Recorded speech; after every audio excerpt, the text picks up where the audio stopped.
Iti Baguio City matartarigagayan mo ti panakadda ti PWD Officials for a Day wenno PWD Ordinance.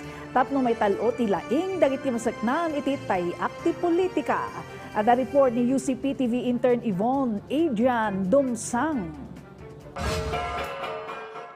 Mailunglungalong iti konseho ti Baguio City ti PWD Officials for a Day nga addaan panggap a maipaayan tiyempo dagiti person with disabilities wenno person with special needs a mangilatag iti kayatda nga ordinansa para iti pakabuklan ti syudad. Immanamong ti kaduan a PWD iti daytoy a Gakat. Ti Gakat nga ordinansa ket addan ti maikadwa a panakaibasa na iti City Council.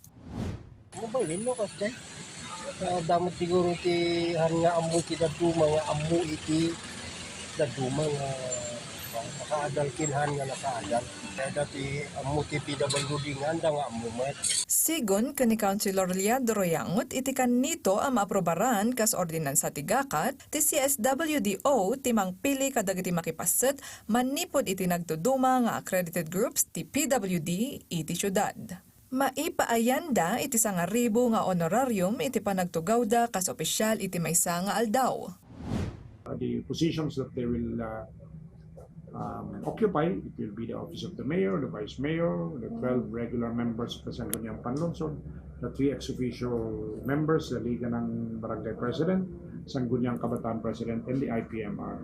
And of course, the Secretary to the Sangguniang. Impateng na asaan paset ti kampanya wenno anyaman apaset ti politika ti Gakat na nga ordinansa. Gaputa pagsayaatan dagiti umili daytoy. Whatever legislative measures in the form of ordinances or resolutions will be given to the regular members of the regular officials of Baguio for them to work on, or for them to adopt, or for us to adopt, or for us to further improve. Tinagiragsak met ti maysa kadagiti PWD tinasawa panggep tapno maitandudo ti karbanganda ken maibinglay damet ti paglainganda iti politika. Mayat bigay proposal na ta supay na experience na dagiti PWD at para the video experience na iti workplace. Ayun naman, provided naman na siyempre i-assess naman lang kung kaya naman din trabaho.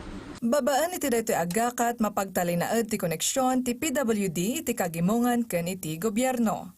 Yvonne Adrianne Dumsang itinagan ni Claytel Abellanes ken Robert Billones para iti pambansang TV iti Baro a Pilipinas.